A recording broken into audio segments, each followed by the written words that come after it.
Le froid s'installe pour de bon à Montréal.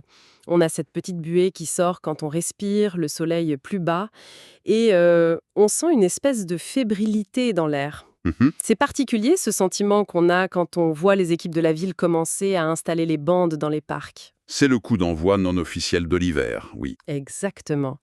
Et pour des milliers de gens, ça veut dire une seule chose. La saison du patinage est à nos portes. Aujourd'hui, on plonge dans cette culture du patinage à Montréal en s'appuyant sur un article vraiment fouillé de wikiresidence.ca qui dresse un portrait très complet. Oui, un très bon article. Notre but, c'est de comprendre comment une grande ville nordique comme la nôtre orchestre un loisir aussi emblématique. Et ce que ça révèle sur sa vision de la vie de quartier, et même de l'économie locale. C'est une excellente façon de voir ça. Parce que, en fait, ça dépasse de loin la simple question de où est-ce qu'on peut patiner. Ah oui, Ce qu'on analyse ici, c'est une véritable stratégie. On parle d'urbanisme, de santé publique, de cohésion sociale. d'accord. Et les sources qu'on a, elles mettent en lumière une tension qui est fascinante, presque philosophique, au cœur du l'hiver montréalais. Laquelle? D'un côté, on a l'attente, un peu romantique pour la glace naturelle de notre parc de quartier. Celle qui dépend à 100% de la météo. Oui, des caprices de la météo. Exactement. Et de l'autre, on a la machine, la grosse machine bien huilée des installations réfrigérées et intérieures, qui, elles, garantissent une saison parfaite, prévisible. C'est ce double visage, entre tradition et technologie, qu'on va explorer. Bon, décortiquons ça. Le premier chiffre qui, moi, m'a vraiment frappé dans la documentation, c'est 230. 230, oui. Montréal compte 230 patinoires municipales. C'est absolument énorme. C'est immense. Mais ça explique aussi pourquoi tout le monde est un peu sur le qui-vive en ce moment. L'article explique très bien la contrainte principale sur ces patinoires naturelles qui sont un peu l'âme de nos quartiers. Mhm. Elles ont besoin de plusieurs jours de suite où le mercure reste bien en dessous de zéro, genre -5, -10 degrés, pour que la glace prenne et qu'on puisse l'entretenir. C'est ça, le fameux fond de glace. Voilà, c'est pour ça qu'en ce moment on a sorti nos patins, mais la plupart des patinoires, elles sont pas encore prêtes. Et c'est là que c'est fascinant de voir que la ville de Montréal ne subit pas l'hiver. Elle l'anticipe. Ce défi climatique la pousse à adopter ce que les sources appellent un plan de match en 2 temps. C'est très stratégique. En 2 temps, c'est-à-dire? Les patinoires réfrigérées extérieures sont devenues la solution pour, disons, découpler le début de la saison de l'arrivée du grand froid. Elles permettent de lancer les festivités bien avant que le gel permanent s'installe. D'accord. L'exemple parfait, qui est vraiment la vitrine de cette stratégie, c'est l'Esplanade Tranquille, dans le quartier des spectacles. Ah oui, bien sûr. Elle est ouverte depuis la mi-novembre. C'est une déclaration d'intention, là. On crée une expérience de patinage de calibre international en plein cœur de la ville pour donner le ton et créer un pôle d'attraction majeur. Attends une minute parce que ça m'amène à une question de fond. Une installation comme l'Esplanade Tranquille ou celle du lac au Castor, ça doit coûter une fortune à construire et à opérer, non? Ah, certainement. On parle de centaines de milliers de visiteurs par saison. Qui paye pour ça? Et est-ce que ça en vaut vraiment la peine? Je veux dire, on parle de millions de dollars de budget annuel pour l'entretien de tout le réseau. Ça semble énorme pour un simple loisir. C'est une question cruciale. J'imagine que la justification va plus loin que de juste donner un endroit où patiner. C'est exactement ça. Et la réponse est au cœur de toute la stratégie. Non, ce n'est pas juste un loisir. C'est un investissement. Un investissement avec un rendement social et économique qui est calculé. D'accord, l'économique d'abord. L'économique. Ces grandes patinoires sont des aimants pour les touristes et pour les Montréalais. Les sources sont claires. Les commerces autour, Les locations de patins, les petits cafés. voilà, les cafés qui vendent du chocolat chaud, les restaurants, ils voient leur chiffre d'affaires grimper en flèche. C'est une façon de garder les quartiers commerciaux vivants quand il fait -20 et que la tentation de rester chez soi est forte. C'est une bouée de sauvetage économique pour la saison creuse. D'accord, je vois l'angle économique. Ça dynamise des zones qui seraient pas mal plus tranquilles en hiver. Mais tu parlais de rendement social? Exactement. Et c'est peut-être là que la stratégie est la plus brillante. Les sources nous montrent que cet investissement repose sur 3 piliers sociaux. Le premier, c'est l'accessibilité. La gratuité? La gratuité. La grande majorité des patinoires sont gratuites. C'est un principe fondamental d'inclusion. Peu importe ton revenu, tu as accès à un loisir de qualité en plein air. Dans une société où tout coûte de plus en plus cher, c'est un message politique fort.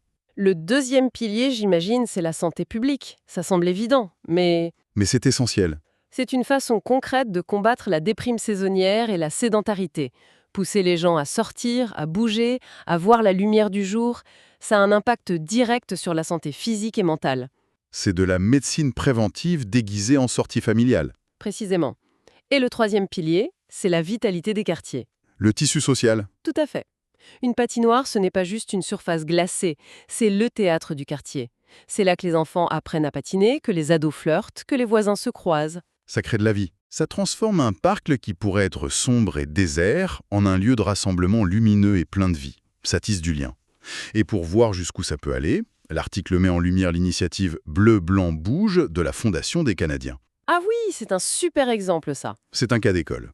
Ils ont investi plus de 27 millions de dollars. Et pas au centre-ville, mais dans des quartiers souvent moins nantis, pour y construire des patinoires réfrigérées de qualité pro. Waouh! Ce ne sont pas juste des patinoires, ce sont des plateformes de développement communautaire, avec des programmes, de l'équipement prêté gratuitement. C'est la preuve que la patinoire est vue comme un levier social de premier plan. D'accord. Donc on a ce système à deux vitesses, les patinoires naturelles pleines de charme mais capricieuses, et les grosses machines réfrigérées qui assurent le spectacle et l'économie, mais ça laisse un trou dans le système. Qu'est-ce qui arrive pendant le classique redout de janvier? Quand pendant 3 jours il fait plus 5 et que même les patinoires réfrigérées ont de la misère, est-ce que tout s'arrête? C'est là que le troisième niveau de l'infrastructure entre en jeu. C'est l'as dans la manche de la ville. Son assurance, tout risque contre un climat imprévisible. Les arénas. Exactement. Le réseau d'arénas, les patinoires intérieures.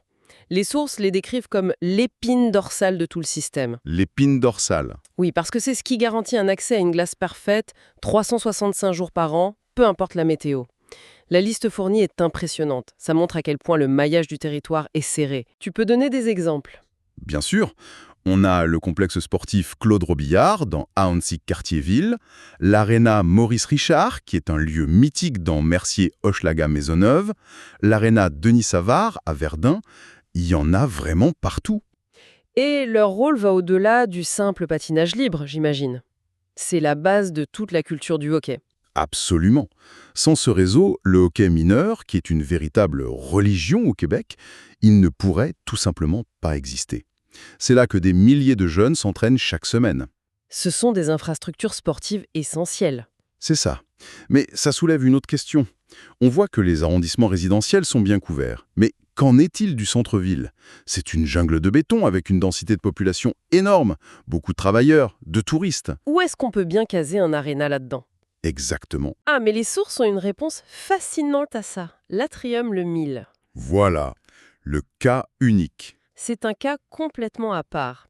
C'est la seule patinoire intérieure réfrigérée du centre-ville et son emplacement est spectaculaire. Elle est nichée au rez-de-chaussée du 1000 de la Gauchetière, juste au-dessus de la gare centrale. Donc ce n'est pas un aréna traditionnel froid et sombre.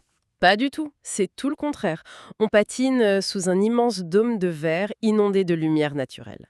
L'expérience est beaucoup plus, disons, décontractée et accessible, parfaite pour une sortie spontanée après le bureau ou pendant une virée magasinage. C'est l'intégration parfaite du loisir dans le tissu urbain et commercial. On ne va pas à l'aréna, on va patiner au centre-ville, C'est exactement ça. comme on irait au cinéma. Et l'article insiste sur le fait que tout est pensé pour la commodité. Location de patins, horaires étendus les fins de semaine. C'est la solution pour ceux qui n'ont pas de voiture ou qui veulent juste une heure de plaisir sans toute la logistique. Bon, en résumé, on a un système à 3 niveaux qui est incroyablement complet. Le naturel pour le charme et la proximité, le réfrigéré extérieur pour la saison garantie et les grands événements, et l'intérieur pour la fiabilité absolue et le sport organisé.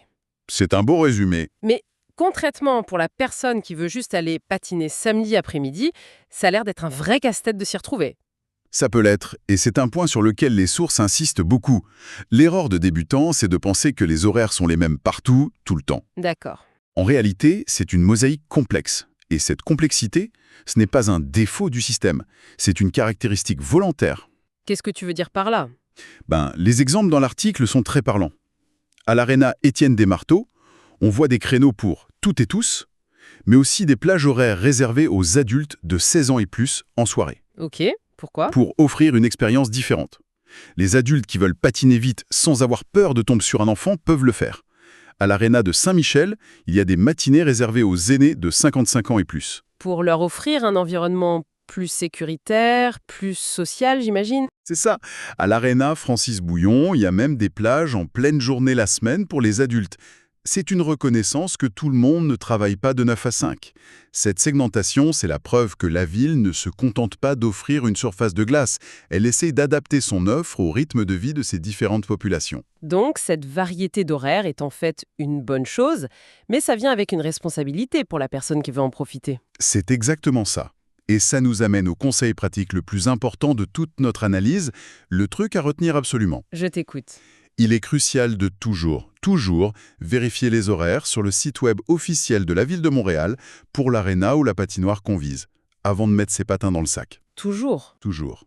Les horaires peuvent changer à la dernière minute, à cause d'un tournoi de hockey, d'une condition météo, d'un jour férié. Un petit clic de 2 minutes avant de partir peut éviter une énorme déception en arrivant devant une porte close. C'est le réflexe numéro 1 à adopter. C'est bien noté. Pour résumer, ce qui ressort de cette plongée dans les sources, c'est l'image d'une ville qui a bâti une infrastructure de patinage incroyablement robuste et sophistiquée. Oui, le mot est juste. Ce n'est pas juste une collection de patinoires, c'est un système intégré à plusieurs niveaux qui sert à la fois de loisirs, de moteur économique, d'outils de santé publique et de ciment social. C'est vraiment l'hiver montréalais, pensé, planifié et optimisé. Tout à fait. Et ça m'amène à une dernière pensée, une question qui reste en suspens et que je trouve fascinante. Mhm. Les sources qu'on a explorées décrivent de manière très factuelle le comment. Comment la ville construit et gère cette offre de patinage. C'est un portrait de l'ingénierie d'un loisir. Mais ça ouvre une question plus profonde sur l'identité. C'est-à-dire? Comment cet investissement public massif dans une activité aussi traditionnelle, comment est-ce que ça façonne notre culture face au changement climatique ? En devenant de plus en plus dépendants des patinoires réfrigérées intérieures, qui nous garantissent une saison parfaite, mais au fond artificielle, est-ce qu'on ne modifie pas subtilement notre rapport collectif à l'hiver ? Ah, je vois où tu veux en venir. Cet hiver montréalais qui, historiquement, était défini par son imprévisibilité, par notre capacité à nous adapter à un redout soudain ou à célébrer une vague de froid intense. En somme, en maîtrisant l'hiver, est-ce qu'on ne perd pas un peu de ce qui faisait son charme sauvage? C'est une question à méditer la prochaine fois qu'on lassera nos patins.